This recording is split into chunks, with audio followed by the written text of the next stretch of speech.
Entonces vamos a empezar por este tema, jóvenes, que es muy importante en cuanto a casuística, epidemiología.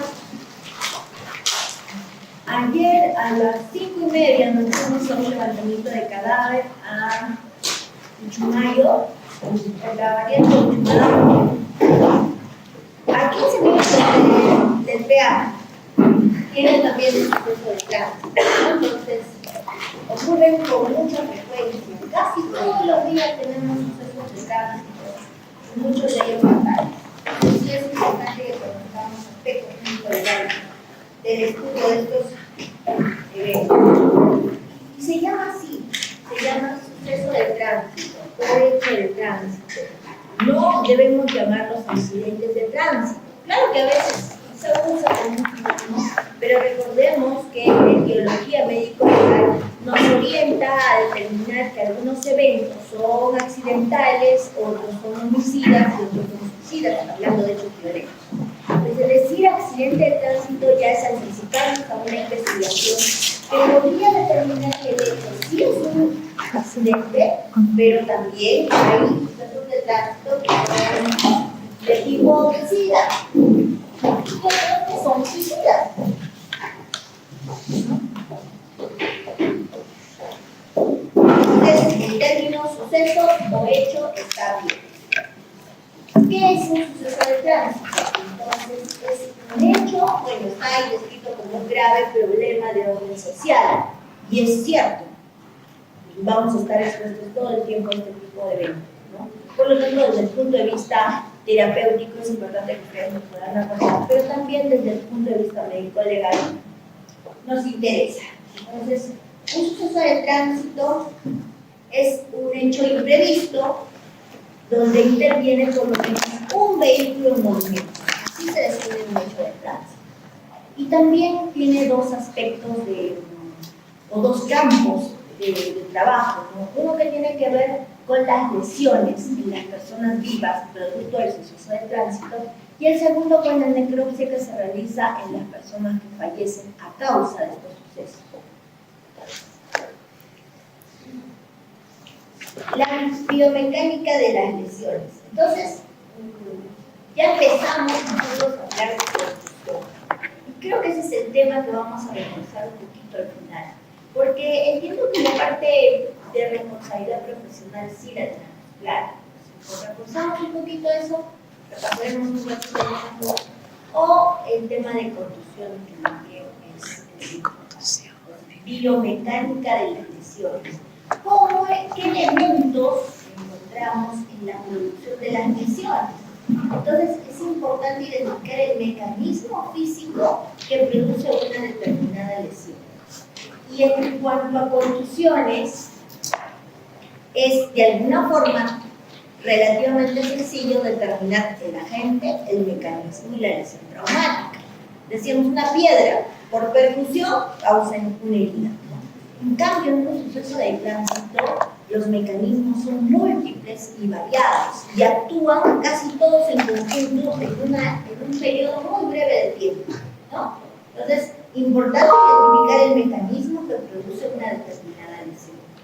La lesión axonal difusa y la aceleración rotacional, la fractura espiroidea y el momento de la torsión.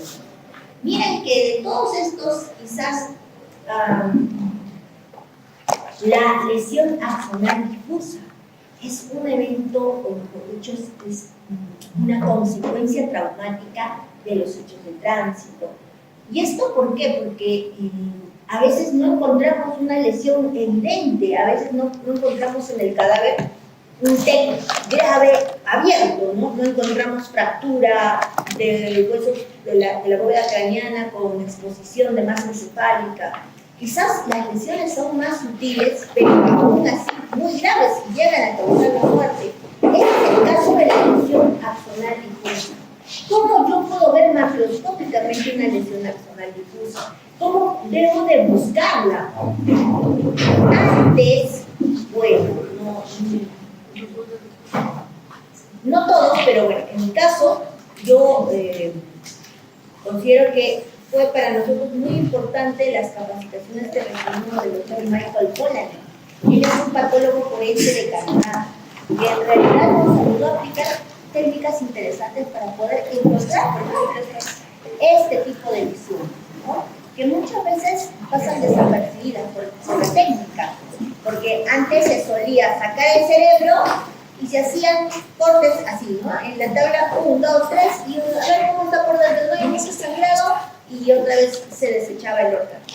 En cambio ahora no, se han dado cuenta que todas las necropsias, sobre todo los grupos que han hecho conmigo, al cerebro con mucho cuidado, ¿no? Lo sacamos, lo examinamos por fuera, peso, medidas, largo, ancho, altura, visualizamos la cara superior, la cara inferior. Recuerden que luego de visualizar los vasos sanguíneos, el polígono del Willis, retiramos la capa subaracnoidea, esta meninge que es delgada y suave con los vasos sanguíneos, y podemos observar el tronco encefálico, bastante limpio, que nos permite determinar la existencia de lesión. Entonces, para lesión axonal difusa hay dos órganos o estructuras anatómicas en el cerebro en las que tenemos que tener bastante cuidado. ¿Cuáles son? Cuerpo calloso y tronco encefálico. Entonces, ahora no hacemos estos cortes rápidos, ¿no? Y visualizamos cosas muy groseras, no, sino que retiramos con mucho cuidado el tronco, ¿no? Para los que han hecho necropsia conmigo, siempre retiramos con cuidado el tronco encefálico y limpio, perennizamos la cara anterior y la cara posterior, donde vemos el cuarto ventrículo. Y empezamos a hacer cortes transversales, ¿no? 6, 7 cortes transversales y empezamos a ver las secuencias. Y vemos que si no hay hemorragias, no hay mayor lesión allí. Pero la lesión axonal difusa se traduce en pequeñas hemorragias a nivel del tronco y en algunos casos en el cuerpo calloso. Por eso es que también hacemos cortes coronales de Charcot y empezamos a colocar los fragmentos de manera tal que podamos observar el cuerpo calloso y ver la posibilidad de la existencia de estas pequeñas hemorragias. Pequeñas hemorragias en el cuerpo calloso y en el tronco encefálico nos permiten determinar, por ejemplo, este mecanismo lesional importante. ¿Por qué digo importante? Porque suele pasar desapercibido si no lo buscamos. Y es la lesión axonal difusa. Ahora, la aceleración rotacional. En sucesos de tránsito es importante que recordemos que si interviene un vehículo en movimiento, imagínense este vehículo está conducido por un conductor, va a 120 kilómetros por hora y choca con un árbol o colisiona con otro vehículo. Son 120 kilómetros por hora que se van a perder en el momento del impacto. Toda esa velocidad produce una desaceleración que va desde el centro, de forma centrífuga, del centro del cuerpo hacia afuera. Por eso es que en sucesos de tránsito en los que interviene una elevada velocidad, las lesiones muchas veces no solamente se explican por el impacto de la superficie corporal con superficies duras dentro del vehículo o al momento del atropello, por ejemplo, sino que hay una fuerza centrífuga que es producto de la desaceleración de la velocidad que cesa al momento del impacto. Imagínense, 120 kilómetros por hora que se pierden al momento del impacto, colisión, choque, y que van a ser liberados de manera centrífuga. Por eso es que vamos a encontrar incluso hasta el páncreas estallado o partido en dos, ¿no? El hígado estallado por esta desaceleración centrífuga que se traduce en la aceleración rotacional y que en algunos casos puede verse cómo se desprende el colon de su meso, ¿no? De su meso que lo fija a la pared posterior y vemos que también se desprende. Entonces, en órganos internos y también en colon, que se desprende del meso, vamos a poder ver la aceleración rotacional. La fractura espiroidea y el momento de torsión en huesos largos, que también nos ayuda a ver esta biomecánica lesional. En el caso de los procesos de tránsito, recordemos que hay velocidad de proceso que se pierde. Predecir la respuesta de un tipo de tejido a una determinada fuerza o aceleración. Recuerden que hay tejidos más vulnerables, como el exámetro, que es un tejido bastante suave, ¿no? Y hay otros tejidos un poco más resistentes, como el corazón. Ahora, de todos los tejidos, el más resistente es la piel. La piel y los huesos tienen gran elasticidad, ¿no? Y la piel también tiene gran elasticidad como mecanismo de resistencia a la aceleración. Entonces, son datos interesantes. Identificar el umbral de lesión de una estructura anatómica y asociarlo a una macrobiología. Eso sí amerita un trabajo mucho más profundo que no realizamos por cuestiones de tiempo, poder determinar el umbral de la lesión respecto a en qué momento este tejido puede perder la resistencia que tiene, ¿no? El automóvil ha venido a reemplazar al microbio como agente de movilidad y mortalidad, excepto el COVID, ¿no? Que casi equipara la movilidad y la mortalidad producida por los procesos de tránsito. Se muere más gente en accidentes de tránsito que en accidentes. Ya habíamos mencionado como definición de hecho de tránsito, es un hecho imprevisto que interviene por lo menos un vehículo en movimiento. ¿Ya? Y otra cosa que produce daños materiales y personales. Pueden ser dos tipos de situaciones de tránsito, las colisiones y los despistes, ¿no? En las colisiones por lo menos intervienen dos vehículos y en los despistes un vehículo. Las colisiones pueden ser frontales, dos vehículos que se dirigen en sentidos opuestos. Pueden ser embestidas, ¿no? Que se dirigen en trayectos perpendiculares. Colisión trasera, dos vehículos que van en el mismo sentido pero a diferentes velocidades, produciendo una colisión posterior. Y el raspado que puede ser en diferentes sentidos. Los despistes pueden tratarse de choques. Esto es importante. Hay una diferencia entre colisión y choque, no es lo mismo.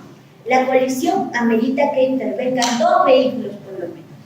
Colisión. Y el choque es un vehículo impactando con algún obstáculo. Por ejemplo, el choque con vallas, defensas, árboles, edificios, cerros, etc. Salidas del camino, con colisión o sin colisión.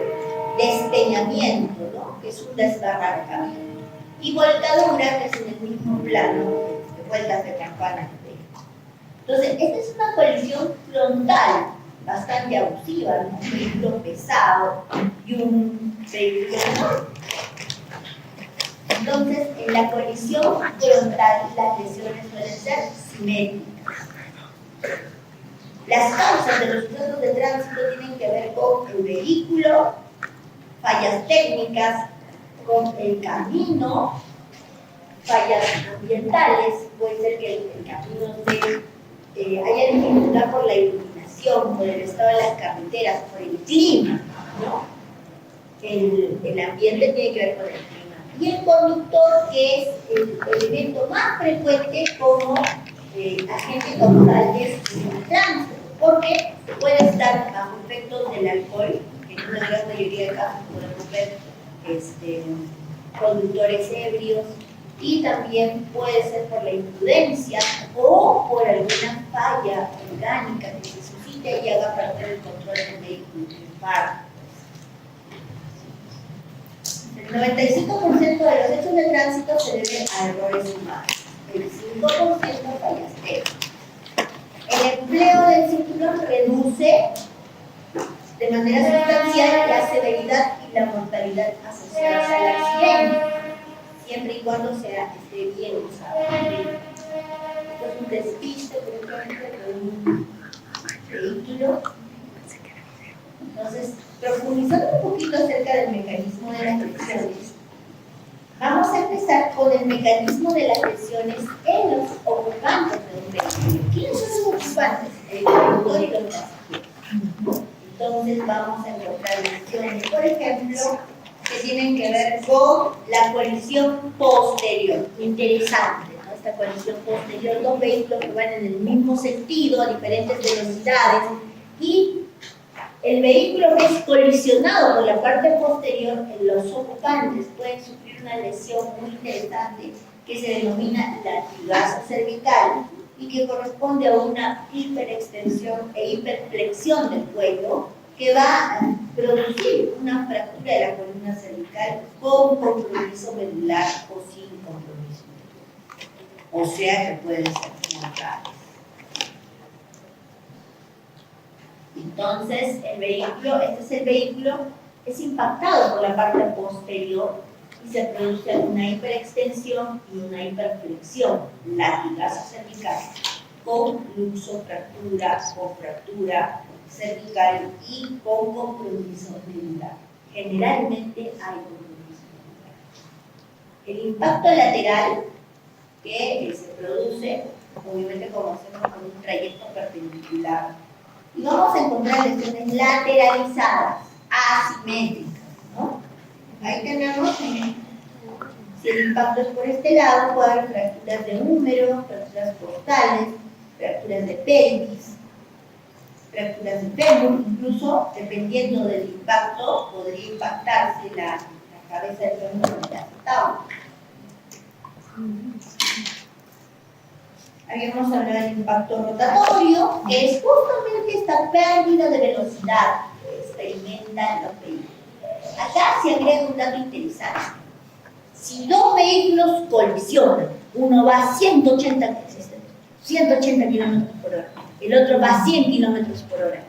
Según este principio, los ocupantes del vehículo que va a mayor velocidad en esta colisión son los que sufren mayores lesiones o lesiones más graves, porque pierden más velocidad al momento de la colisión.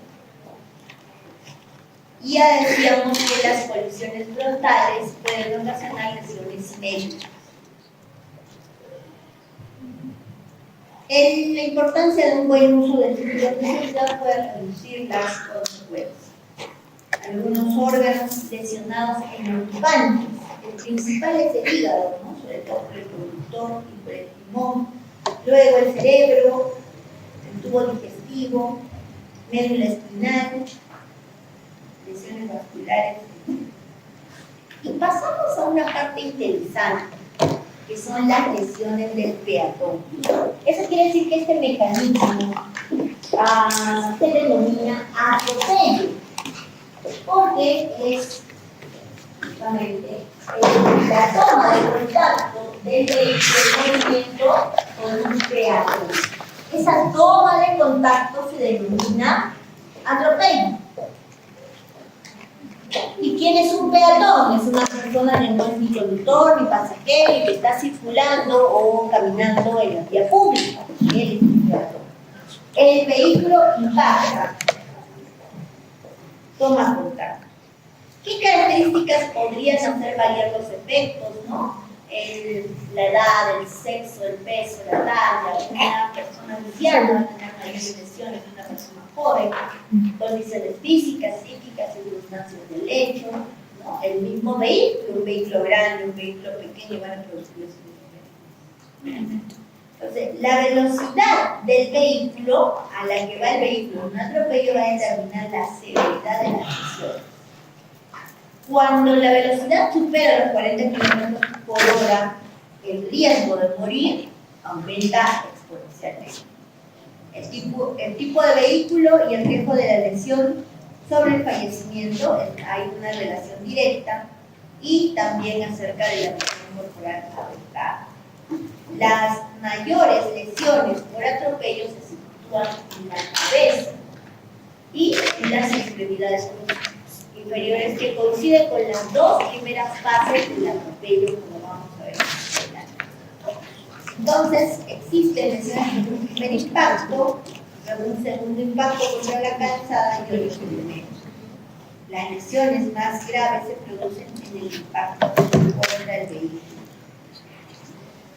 Existe un tipo de atropello conocido como atropello completo. Si hay atropello completo, entonces hay atropello incompleto. ¿Y cuál es la diferencia? La diferencia es que un atropello completo, que es raro, es poco frecuente, cumple todas las fases del atropello. Y un atropello incompleto, solo algunas fases. Por eso es que es más frecuente el atropello incompleto. Entonces, Los factores que determinan la cinemática en el peatón son velocidad, geometría del vehículo, altura del peatón, posición y velocidad del peatón. El 80% de atropellos, los peatones están de pie. En el 50%, el impacto es por el lado izquierdo, ¿no?, del peatón. Se producen lesiones específicas que pueden reproducir el escenario de un accidente muy pocas veces. Generalmente son múltiples lesiones, los mecanismos complicados como se pueden definir uno a uno. En conductores de motocicletas, las lesiones testiculares son frecuentes, ¿no? Y reconocidas como duda en caso de la práctica de violencia. El atropello tiene estas 5 fases. Completo cubre todas las fases. Incompleto, solo las 2 primeras, las 3 primeras o las últimas. Entonces, el primer impacto es este, ¿no? El vehículo impacta contra el peatón. ¿Dónde ocurren las lesiones por la primera etapa del atropello? Que es el choque o impacto o empujón. ¿Dónde? Miembros inferiores. El cuerpo es lanzado por la velocidad que le imprime el vehículo y hay una segunda fase de caída. ¿Y cómo suele caer el cuerpo? La mayor parte de veces es lanzado y cae de cabeza. Entonces ya tenemos lesiones por caída, es en la cabeza generalmente. Impacto, miembros inferiores, caída, cabeza. Luego viene el aplastamiento y el arrollamiento. Ahí está el acercamiento o aplastamiento, ¿no? Que es cuando el vehículo ya está tomando contacto con... Eso quiere decir que el cuerpo cae en la línea del trayecto del vehículo, el vehículo lo va aplastando. Y luego lo arrolla, ¿no? Termina de traspasar. Y puede, en un quinto periodo, arrastrar. Finalmente ya el volteo es muy opcional, pero hasta ahí tenemos los cinco pasos. Hace un buen tiempo, una persona ebria estaba en la avenida Progreso, cruzando la pista, y es atropellada por una camioneta. Choque, caída, aplastamiento, arrollamiento y arrastre. El cuerpo se engancha al vehículo y es arrastrado. ¿Cuánto? El cuerpo es arrastrado hasta más allá del Ministerio de Transportes. Progreso, Independencia, toda la avenida Independencia, agarró la avenida Jesús, luego avenida Kennedy, y más allá todavía, hasta ahí se encontró el cuerpo. Recuerdo que el antebrazo, era lo que más me llamó la atención, el antebrazo estaba solo por la mitad de todo lo que había sido arrastrado. Se veía ruido radio y los bordes totalmente ennegrecidos porque el asfalto, por la brea, con la velocidad a la que va el cuerpo, generaba una especie de aumento de temperatura y prácticamente era una quemadura. Entonces ese arrastre fue grave. Acá lo importante, si todas las fases se cumplen, atropello completo. Si se cumplen alguna de las fases, atropello incompleto.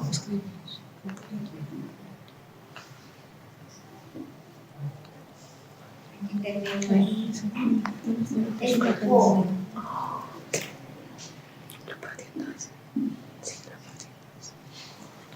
Un caso muy similar es de ayer.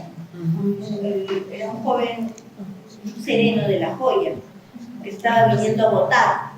3:30 más o menos, el vehículo de la moto venía en este sentido y un camioncito de Gloria venía en este sentido y la moto se mete, porque la curva fue, parece, muy compleja, se mete la moto debajo del vehículo, la moto termina más allá y el cuerpo se queda debajo de las ruedas. Entonces es muy peligrosa la moto. Y también en Sedapal tuvimos otro accidente, jovencito que ese día se graduaba en la Universidad de La Salle como abogado. Ese día está hablando por teléfono, no se percata que está cruzando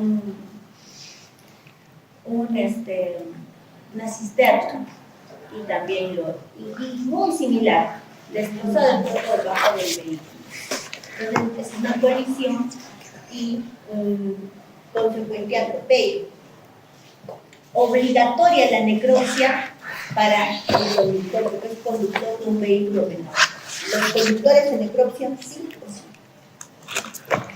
Si en la moto viaja un ocupante y los dos fallecen, el ocupante podría ser certificado con el levantamiento realizado por el médico legista sin necesidad de necropsia. Igual si cae un bus, hizo un barranco, 50 personas fallecen, solo se hace la necropsia del conductor. Al resto de pasajeros se les puede emitir el certificado de función con el levantamiento de cadena, salvo alguna de las partes, un familiar o el fiscal vea por conveniente en algunos cuerpos hacer necropsia porque no está clara la causa de muerte o por otro tipo de razón, ¿no? Entonces, es un atropello. Y ahí están las lesiones. ¿De qué fase del atropello? ¿Qué fase? Choque. Muy bien. Choque de impacto, miembro superior. Miren que en la pierna derecha hay una fractura, ¿cierto? Se ve el tercio proximal, pierna derecha, tibia y peroné, fractura cerrada. Y una fractura abierta en la pierna izquierda, también tibia y peroné con una herida contusa. Tercio proximal, cara anterior, pierna izquierda. Lesiones por choque. Luego el cuerpo enlazado cae, tenemos lesiones en la cabeza, heridas contusas y también internamente podemos encontrar en este caso un hematoma subyural, ¿no? Vean ahí está el tronco encefálico y está el cerebelo. Si reconocemos así. Todavía está la dura madre ahí, acá tenemos los nervios ópticos, acá, ¿qué estructura es esta?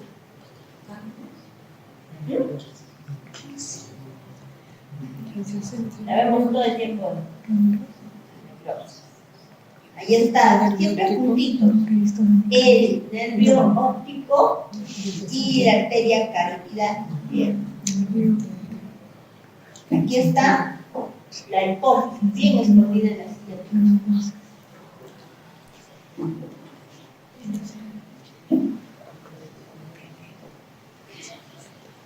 Bueno, se puede decir que las lesiones que se producen en los atropellos son muy variadas. Dependen de diversas circunstancias, ya habíamos dicho, propias del peatón, propias del vehículo, ¿no? Son muy variadas. Encontramos heridas, fracturas, coriaciones, hematomas, etc. Entonces, alguna mención destacada merecen dos tipos de sucesos de tráfico. Aquellos donde se produce el accidente o el suceso con un ferrocarril y también aquellos del tráfico aéreo. Tráfico aéreo.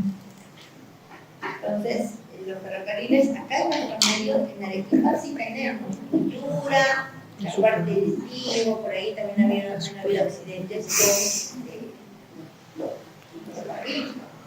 Y los cuerpos terminan destrozados.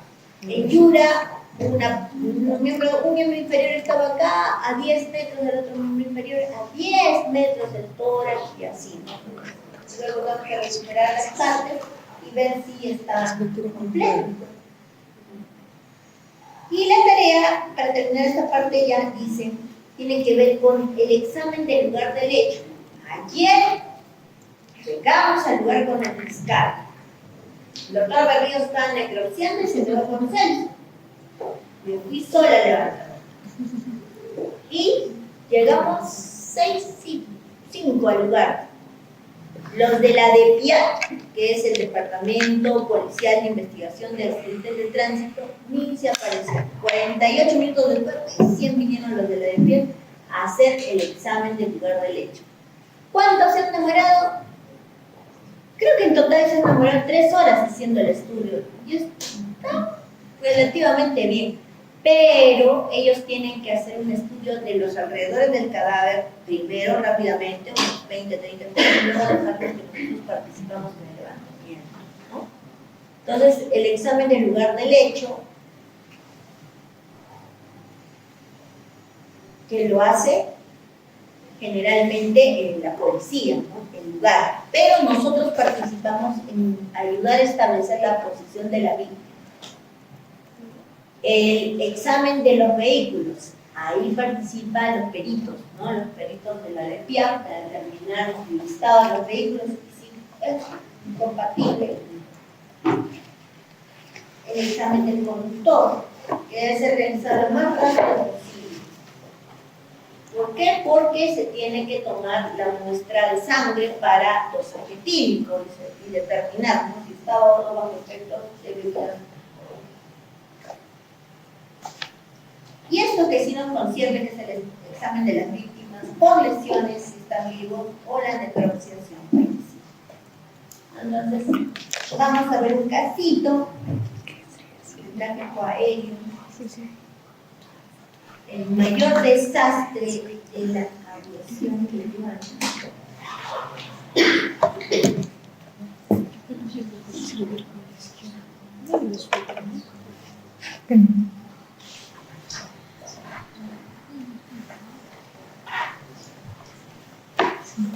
Bueno, habíamos visto que también tenían mención especial los sucesos de tráfico aéreo. Entonces, recordamos los objetivos de la necropsia médico-legal: determinar la causa de muerte, determinar el modo mecanismo de muerte, el tiempo de muerte o intervalo post-mortem con tanato cronodiagnóstico, la identificación del occiso y la disposición final. Ayudar a determinar la disposición final, porque en realidad esto ya es parte de la entrega del cuerpo a la familia. Y vamos a concentrarnos en el punto 4 para este caso. ¿Cuál es el punto 4? Identificación del occiso. En desastres masivos, y eso está establecido en las guías de la Cruz Roja Internacional y en el Manual de Manejo de Cadáveres en Situaciones de Desastre de la OPS y la OMS, el proceso más importante en desastres y manejo masivo de cadáveres es la identificación. Más que la necropsia, la identificación. No escatimen esfuerzos en identificar. No cometamos grandes errores que se han cometido.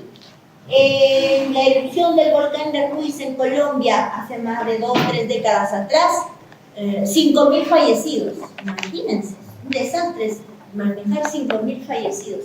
¿Qué hicieron? Se desesperaron, pensaron que los fallecidos iban a ser fuente de una epidemia, ¿no?, infecciosa, grave, y hicieron 4 grandes fosas, y clasificaron los cuerpos, varones, mujeres. Y en una fosa colocaron a mujeres desde recién nacidas hasta la adolescencia, y el resto de grupos etarios en la otra fosa. Y una lápida que decía 1.220 cuerpos, y en la otra 1.300 cuerpos. Y lo mismo con los varones. Y echaron toneladas de concreto. Solucionado el problema. ¿Solucionó realmente el problema esa acción? ¿Por qué no? Si yo estaba bien, ya todo acabó. Los procesos posteriores. Hay 2 tipos de implicancias: legales y también culturales. ¿Legales en qué sentido? Esas personas que han fallecido tenían deudas en banco, tenían procesos penales, tenían bienes patrimoniales. ¿Cómo termina todo eso? Miren nomás un ejemplo acá cerquita, terremoto, bueno, acá en Pisco, el terremoto del 2007. ¿Qué pasó en ese terremoto? no saben lo que pasó. Igual, 500 fallecidos. En la plaza de Pisco trajeron todos los fallecidos. La iglesia, no sé si recuerdan, fue en el momento de la misa que ocurrió el terremoto. 15 de agosto, me parece que fue el 15 de agosto del 2007, en plena misa, terremoto. La iglesia era antigua, la estructura se vino sobre más, no, se me ocurre 200, 250 personas, casi todas fallecidas, quizás se salvaron algunas cuantas.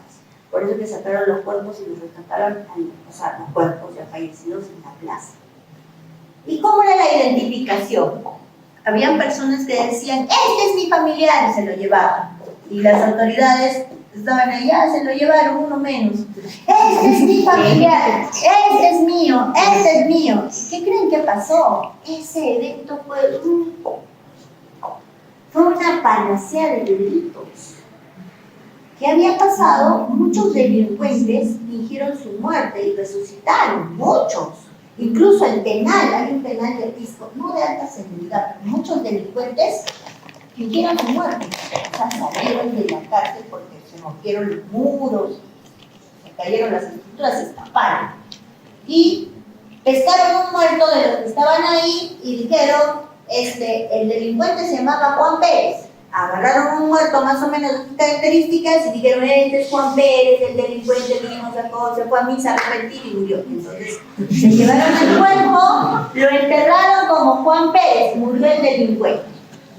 Con todas sus penas y sanciones que tenía por violación 30 años o por robo a un banco 30 años. Sí. Y resulta que en un lugar muy muy lejano, un Tangamandapio de por ahí, que en realidad son pueblitos en Huancavelica, porque lamentablemente no sé por qué, hay pueblitos en Huancavelica donde un notario avala el nacimiento de un señor, ya no Juan Pérez, pues será Pedro Rodríguez, ¿no? Y le sacaron nueva identidad. Eso ha pasado. O sea, fueron supuestamente los padres de este señor ya de 30, 35 años a esa notaría, llevaron al señor y dijeron, nunca lo hemos registrado, ¿no? Y vamos a regularizar sus papeles. Y el notario hace un documento donde avala que están viniendo a registrar a esta persona, le sacan partida de nacimiento, le sacan DNI, ¿no? Nueva persona, nuevecita para delinquir nuevamente, sin antecedentes, sin pena. Eso hay más de 175 casos en investigación. Incluso, yo como me llego a enterar de este caso, yo estaba en la jefatura, ¿y qué pasó? Trajeron un certificado de función. Con el sello, no se llegó a determinar si era el mismo sello físico de una colega que trabajaba acá, y si bien no es mi amiga, no creo que ella haya prestado con su sello avalar estos certificados de función que consiguieron, ¿no? Todo un problema terrible. Imagínense qué pasó en Colombia, igual, problemas legales de todo, y ahora los fallecidos, muchas implicancias legales. Por otro lado, las implicancias culturales. Somos latinos, quizás en otras culturas nórdicas probablemente sean un poquito más pragmáticos al momento de la sepultura. ¿Nosotros qué hacemos cuando muere un familiar nuestro? Lo velamos. Y hasta con nuestras costumbres, acá todavía más prudentemente, lo llevamos a un velatorio o en la casa, acompañamos a la familia, luego lo llevamos a enterrar al cementerio. Flores, no siempre flores, es parte de nuestra cultura. En otros lugares hacen procesiones con bandas, ¿no? Hasta el cuerpo, creo que el cajón lo hacen bailar y todo, y recorre todo por donde ha recorrido. En Centroamérica hacen estatuas con el cuerpo, ahí toda una serie de fenómenos culturales que permiten que las familias procesen su duelo. No saben lo difícil que es para una persona no encontrar el cuerpo de su familiar. Desaparece una persona, mucho prefieren las familias que aparezca el cuerpo. Y saber que ya darle cuestión de sepultura a que no saber nada de ellos es una angustia constante. Entonces, las implicancias, eso lo analiza la OPS y señala que el proceso más importante es la identificación. Y dice tajantemente que los cuerpos se ha demostrado que no van a generar epidemias. Agote todos los mecanismos para identificar esos cuerpos. odontogramas, antropológico, ADN, gabinetes de identificación antropológica, grupo sanguíneo, dactiloscopía, lo que fuere, para identificar, porque es un proceso el más importante en sucesos de desastre masivo. ¿Por qué estamos hablando de eso? Porque justamente vamos a hablar de un desastre masivo. Entonces, en el caso de los cadáveres provenientes del desastre aéreo, no había dificultad para determinar los tres primeros objetivos. ¿Cuál es? Causa de muerte. ¿Y de qué desastre aéreo estamos hablando? Del máximo desastre, del mayor desastre aéreo de la aviación comercial de nuestro país, ¿no? Ocurrido en nuestra ciudad, el 29 de febrero de 1996, donde un avión de Pose impacta en un cerro y se incendia y mueren todos los ocupantes. Entonces dice que no hubo problema en determinar la causa, porque muchos murieron carbonizados, algunos politraumatizados, otros no, con traumas torácicos o craneoencefálicos. Entonces, determinar el modo tampoco es difícil. El tiempo de muerte tampoco, porque casi es fehaciente que todo el mundo se da cuenta que en qué momento ocurrió el accidente. Pero dice, pese a que los cuerpos tenían graves traumatismos, rápidamente se determinaba la causa y el mecanismo que provocó su muerte, así como el tiempo que se produjo. El problema era la identificación de las víctimas y el destino de los cadáveres, sobre todo la identificación. ¿Qué actividades técnico-periciales de gestión se debe realizar en desastres masivos? Levantamiento de cadáveres. Tiene que realizar el levantamiento de cadáveres y es la clave de la identificación. Otro caso, 29 de diciembre del 2001, mesa redonda, 550 fallecidos. Todavía no se terminan de identificar. Gracias a ese evento se dio origen a los laboratorios de biología molecular y genética del Ministerio Público y posteriormente la Policía Nacional, con el apoyo del Gobierno de España, para poder identificar a todas estas víctimas. Errores graves en el levantamiento. Miren, ¿qué hubiera sido tan sencillo? Bueno, son puestos, son galerías comerciales, ¿no? Son tiendas. En esta galería hay 100 tiendas que tienen incluso su nombre, ¿no? 101, 102, 103, 104. ¿Qué hicieron muchas de estas personas víctimas de este incendio? Es que era un loquerío, pues era 29 de diciembre, se aproximaba fin de año, en esa zona vendían un montón de pirotécnicos y otros productos que se combustionaban rápido, y un chispazo, ¿no? Estaban probando un pirotécnico, por ahí agarró un cable, se encendió otra cosa y empezó el incendio. ¿Qué hizo mucha gente? El 90% de personas se encerraron en sus puestos. Yo soy la dueña de mi puesto, yo, mis trabajadores, mis clientes, en este puesto hay 105. Y se cerraron y terminaron asfixiados, algunos porque las estructuras eran débiles, las llamas entraron y los carbonizaron. ¿Y cómo hubiera sido ideal que sea el levantamiento? Perennización. Estamos acá tomando la foto a la tienda 101 de Mesa Redonda. Ingresamos, tomamos fotografía y codificamos 5 cuerpos: 101A, 101B, 101C y la posición. No es lógico que los dueños de esa tienda, los trabajadores de esa tienda, sean los que están ahí. Entonces, nos hubiera ayudado mucho en la identificación, ¿cierto? ¿Qué hicieron? Trajeron camionetas de la ambulancia, camiones de la policía y empezaron a levantar todos los cuerpos. ¿Cuál era cuál? Un desastre. Imagínense, hasta el día de hoy, estamos en 2026, todavía deben haber más de 50 o 60 cuerpos sin identificar. Y eso que siguen los procesamientos de las pruebas moleculares, genéticas. Pero, qué importante, el levantamiento de cadáveres. Existe la Cruz Roja Internacional, ya ha dado directrices, orientaciones de cómo debe ser un levantamiento, de tal forma de preservar la ubicación, que es muy importante. Adecuación de los ambientes. ¿no? Para colocar los cuerpos y pasar a una segunda etapa, porque claro, tengo los 5 ahí, pero tengo que discriminar varones, mujeres, edad, jóvenes, adultos, niños, y empezar el proceso de identificación. Las necropsias, la entrega de certificados y cuerpos, esos son los procesos técnicos, periciales de gestión. Caracterización de las víctimas del desastre aéreo. En el desastre aéreo, 123 fallecidos. ¿Cuántos varones? 71 varones. ¿Cuántas mujeres? 52.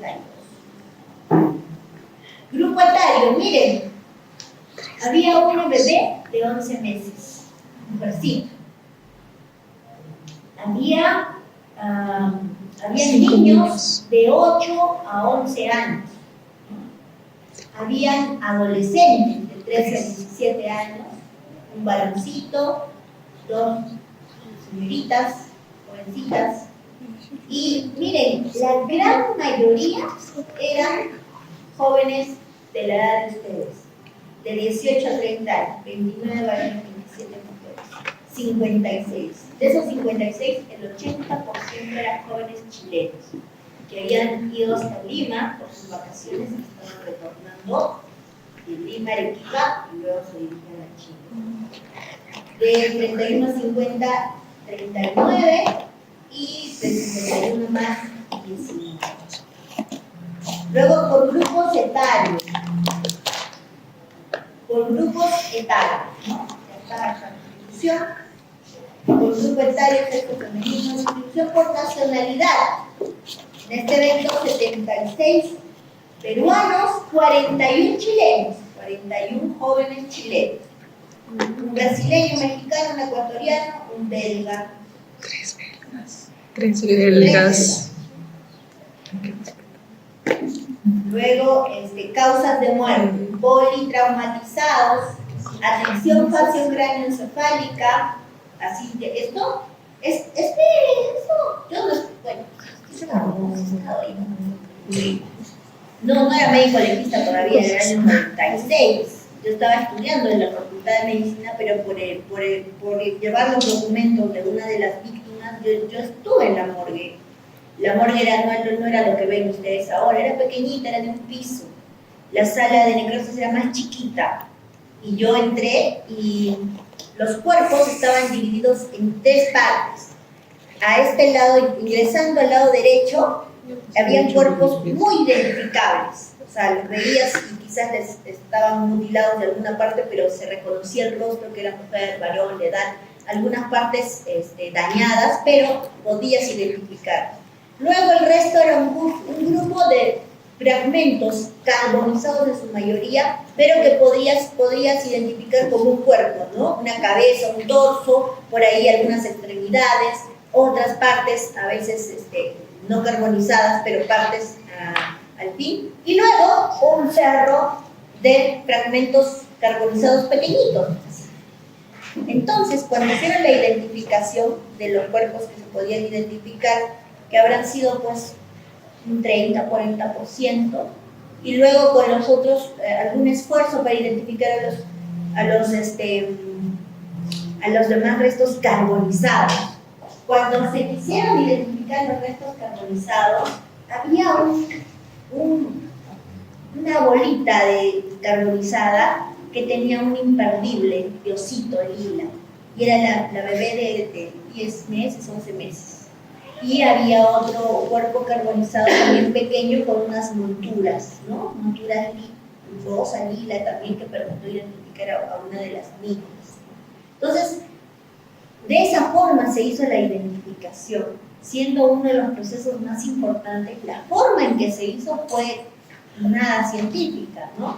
Entonces, politraumatizados, 46 politraumatizados, fracturas, amputaciones, atracción faciocráneo-encefálica, 4.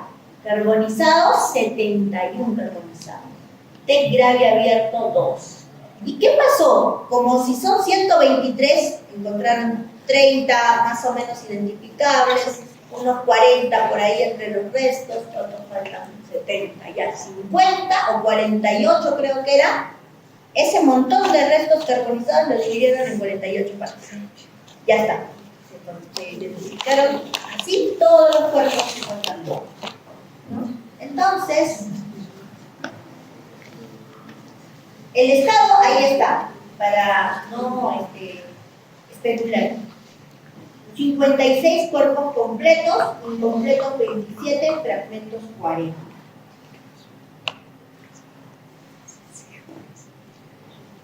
Elementos de identificación, esto es muy importante, elementos de identificación.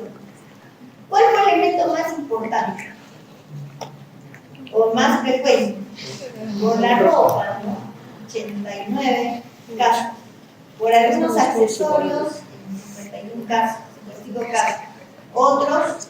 ¿Otros a qué se refieren? A un libro.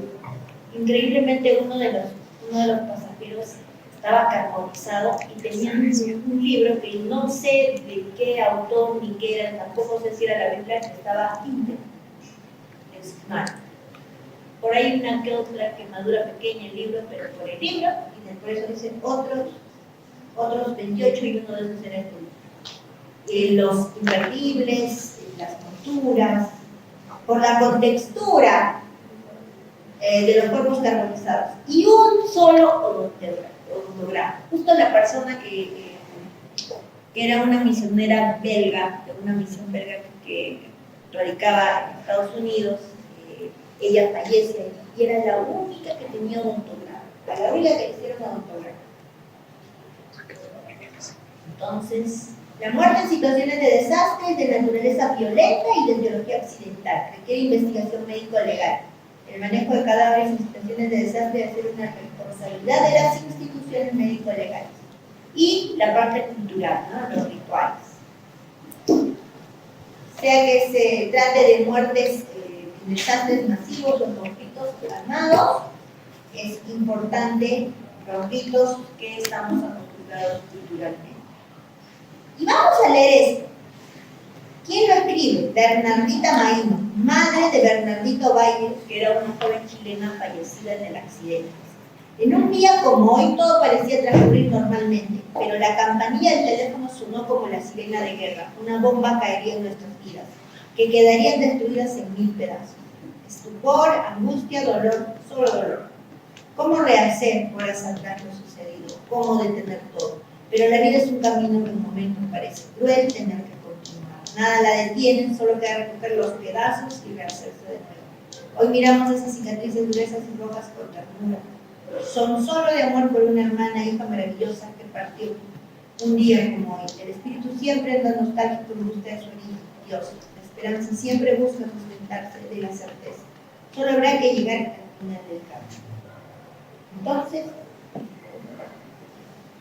había una serie de imágenes, porque debe estar en la otra diapositiva, donde se ve justo el avión de la Fuerza Aérea Chilena en nuestro aeropuerto llevándose a los 41 trenes. En otras imágenes se ve la gente que está alrededor de medicina legal, que eran como unas 200, 300 personas, ¿no? Porque eran familiares que estaban recibiendo información y los cuerpos. Se realizaron 123 necropsias en 2 días y medio. Se trabajaron en 3 turnos. 2 médicos legistas salían de Arequipa, solo 2 vinieron de Lima y 2 de la policía. 6 médicos en total trabajaron en 3 turnos, hicieron 123 necropsias en 2 días y medio. Los métodos de identificación fueron los más terribles, pero el Estado chileno agradeció mucho de la forma rápida en que se gestionó. No siendo lo ideal, pero por el lado de la celeridad sí fue interesante. Muy bien, vamos entonces hasta ahí. Nuestros aéreos. Y vamos a revisar. ¿Qué revisamos? Conclusiones,